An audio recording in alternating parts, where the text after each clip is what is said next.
Tayo ang nangunguna. Ngayon tayo ang nangongolelat dahil sa mga politikong super buwaboy. Buwaboy! Buwaya sa kapal ng balat. Baboy kung lumamon ng pondo ng bayan. Yan po ang tunay na ugat ng kahirapan ng ating bansa. Ang mga Pilipino, sabi nila, kung gusto nyong umangat, magpakasipag kayo. Mga tanga, mga gago ang nagsasabi na yan. Dahil ang mga Pilipino, sa 21 years na ako'y lumabas ng bansa, ay nakasalamuha ko ang iba't ibang lahi. Naranasan ko na mas malaki pa sa akin, sumasaludo. Dahil sa talino, sipag, at may puso sa trabaho. Ganyan po kataas ang respeto ng mga ibang lahi sa mga lahing Pilipino. Subalit ngayon, utang ina, OFW leader advocate po ako under OVA, OFW Veterans Association, na ngayon ay kasama nyo para ipaglaban ang karapatan at kalayaan ng ating bansa para sa new generation.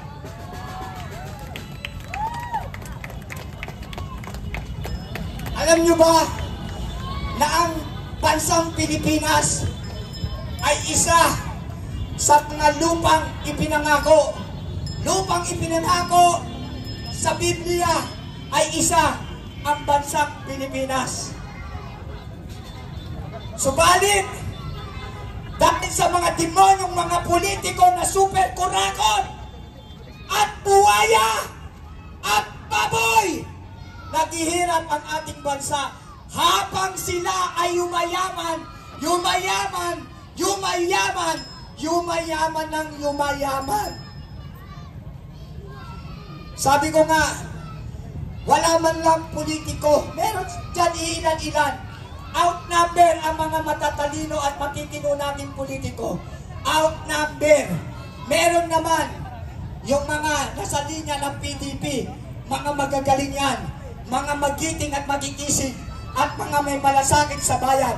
Dahil aral sila sa prinsipyo ng Duterte family. Subalit dinaya tayo. Ayaw nilang paupuin ang mga matitino at ang mga may malasakit sa bayan dahil ayaw nila maagawan sila sa mga kinukurakot nila. Ayaw nila may nagmamasid sa kanila at nagbabantay sa pangungurakot nila. At yung mga ilan-ilang matitino natin, pansinin nyo, ngayon, hinahanapan nila ng butas kung paano tatanggalin sa Senado at Kongreso.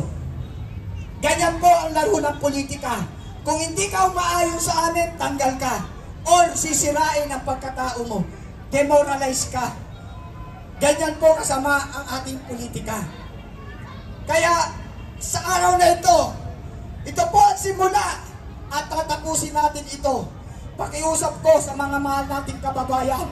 Hindi po tayo naghahanap ng kaguluhan. Hindi po tayo naghahanap ng gera.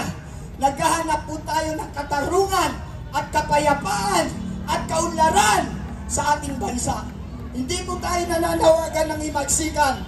Tayo po ay nandito upang makiusap at manawagan na kung maaari, Pangulong BBM, dati mo akong leader bilang Marcos loyalist, pero nag-withdraw of support ako dahil nakikita ko na you are incompetent leader. You cannot handle the Philippines. It's better to step down. Bumaba ka na lamang. Magiging hero ka pa sa bansang Pilipinas. Ikaw mismo alam mo sa sarili mo. Pangulong BBM, alam mo sa sarili mo na hindi ikaw ang gumagalaw sa bansang Pilipinas. Kaya ako, bilang isang OFW leader, bilang isang peaceful citizen of the Philippines, ay nakikiusap sa inyo na bumaba na kayo. Yung isang nagsalita na si Remedios Montemayor, totoo ang kanyang mga sinabi. Ako po ang testigo dahil kaibigan ko po yan. Siya po ay biktima talaga ng Ghost Project Blood Control ng DPWH. under noon ng Congressman Don Gonzales. Hindi na kayo naawa. Isang simpleng mamamayan, inaagawan nyo ng legal na lupa. May titulo yan, hindi po sila land grabber. Sila po ay biktima ninyong mga walang kwentang politiko. Imbis na tulungan nyo ang mamamayan, kayo pa ang ugat ng kanilang paghihirap o ng aming paghihirap. Kaya sa araw na ito, tayong lahat ay magkaisa. Labanan natin ang sobra-sobrang pangumurakot. Subalit ang pangumurakot na yan ay unti-unting mawawala kung mismo ang pinakaugat ay puputulin natin. Puputulin ng ating mga karapatang magsalita at magpahayag. Sino ang ugat? Si Pangulong BBM.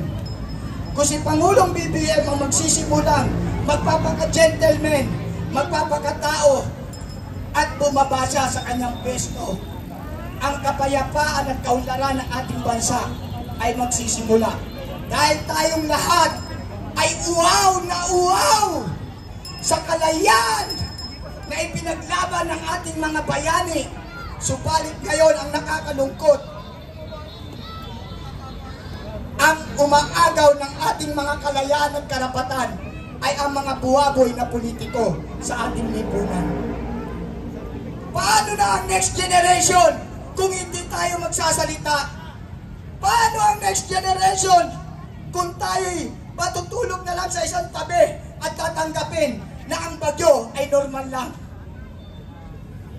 Paano ang ating next generation kung tayo'y magsasawalang tibo sa mga nagaganap na sobrang pangungurakot? Maging ang mga private sector ay natututo na rin mangurakot at unti-unting nilalamon ang ating mga karapatang mabuhay sa mundo ito. Dahil bakit? Sa pamamagitan ng mga pagtaas ng presyo, diyan tayo unti-unting pinapatay. Pansinin nyo, legal na may titulo, kinuha nila sa pilitan, tapos ayaw bayaran. Nakakaawa yung kaibigan ko na yan, si Remedios Montemayor, kaya sinusuportahan ko. Kaya kami narito ngayon at yung kaibigan ko, hindi sanay magsalita dito yan. Subalit nagawa niya dahil sobrang api na yan, 2 magulang niya namatay dahil sa ghost project ng DPWH na yan. At ang congressman noon ay si Congressman Don Gonzales. Kaya siya ay naririto para isigaw ang kanyang karapatan at ang katotohanan na sobrang pang-aapi ng mga politikong nasosobrahan sa kanilang mga kapangyarihan. Ako bilang isang OFW advocate, hindi man ako politiko at hindi ko rin pagyayabang sa inyo. Marami na akong natulungan at napauwi dito sa Pilipinas na mga binamaltrato, inaapi sa labas ng bansa. Sinasamahan ko sa Department of Migrant Worker para makakuha ng action fund na kahit papano makatulong sa kanila bilang panimula ng kanilang bagong buhay. At kung minsan natatagalan, ako nakikipagdigmaan para sa kanilang karapatan. Pero, yan ang ibig sabihin na hindi mo kailangan maging politiko para makatulong ka sa pamahalaang ito. Ang masaklap lang, kung sino mga nasa pwesto, sila pa ang nangaagrabyado sa ating mga karapatan. Kaya mga mahal kong kababayang Pilipino, gumising na kayo.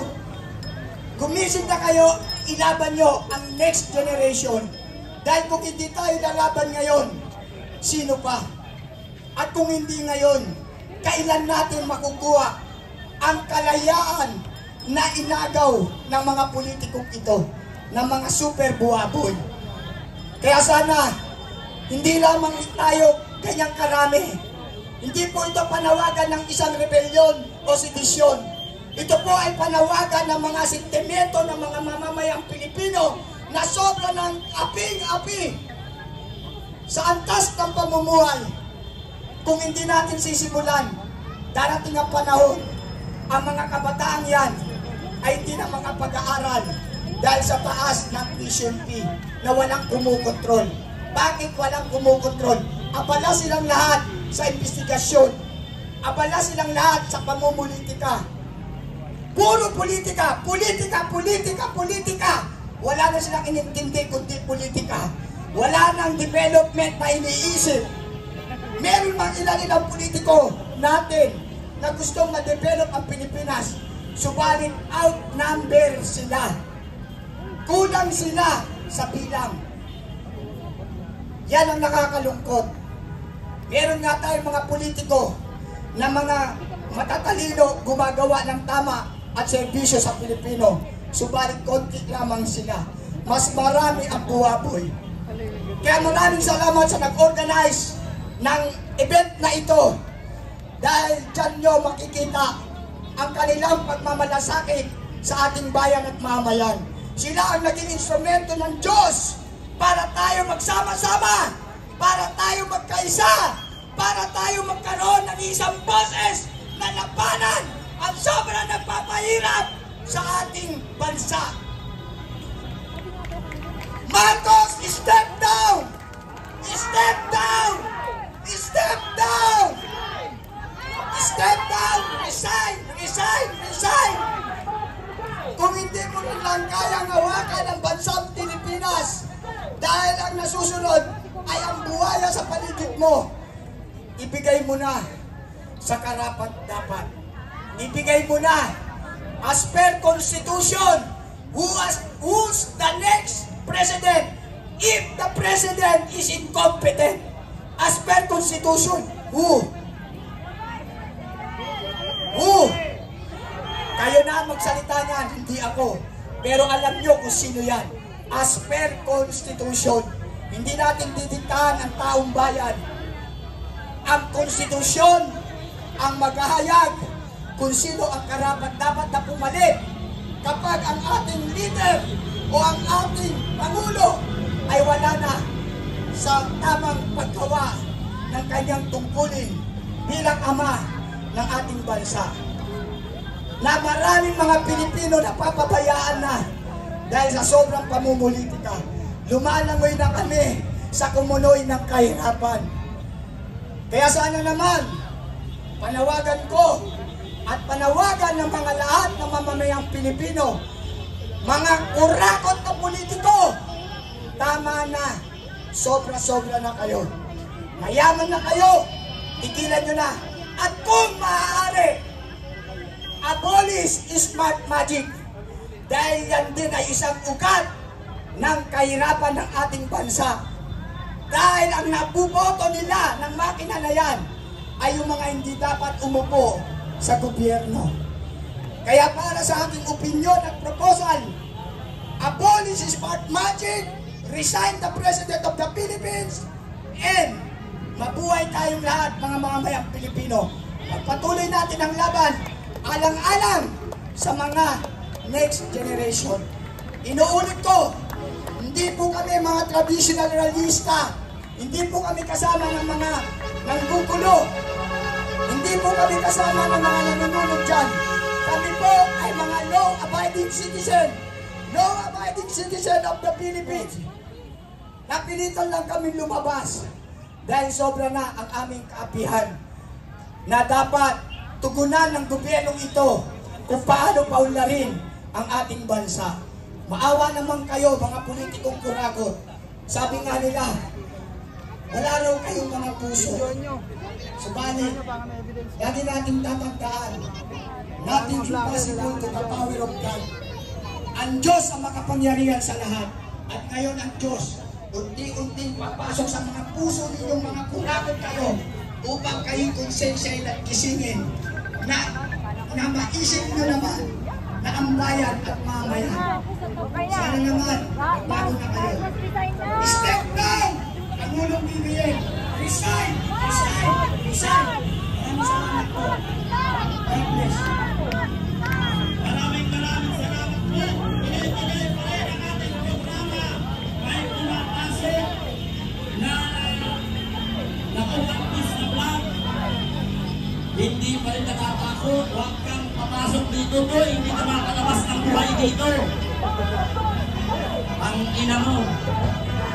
Ngayon po, anayos lang po natin i-acknowledge ang ating mga kasamahan na nandiyan na sumusuporta, na niyan po ang prestisyon Rescue Against the Corruption. At naman po ang ating mga kasamahan ngayon, si Lieutenant General Iris Vita, si Lieutenant General Mulan, si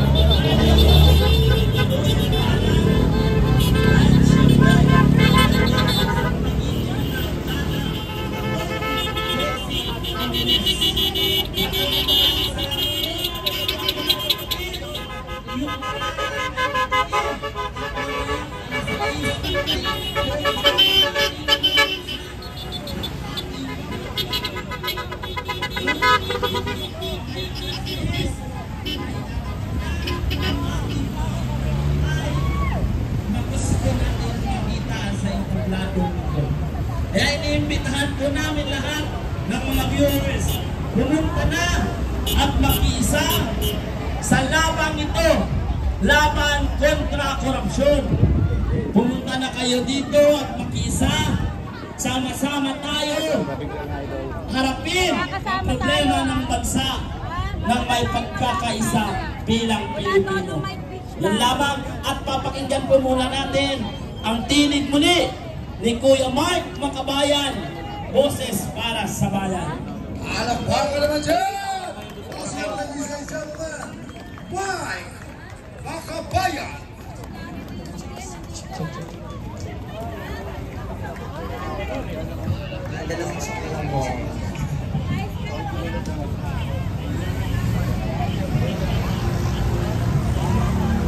Sana may bayan po kayo kasi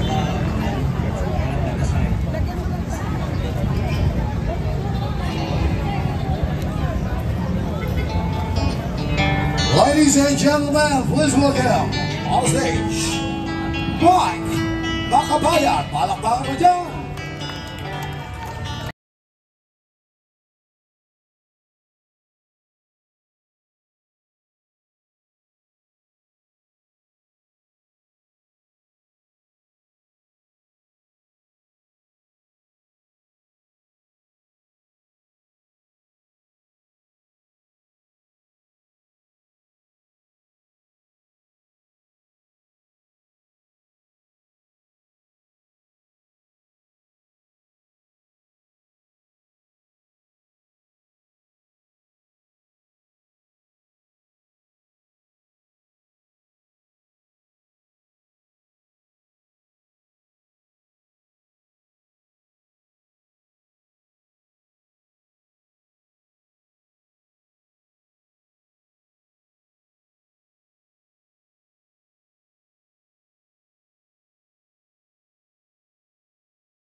hindi mo makuha sa tingin, ibigay mo sa taas. Kung ayaw pa rin, bumising na. Ang araw ng pag-asa'y narito na. Dumating harapin natin. Marami ka ng viewers yata eh.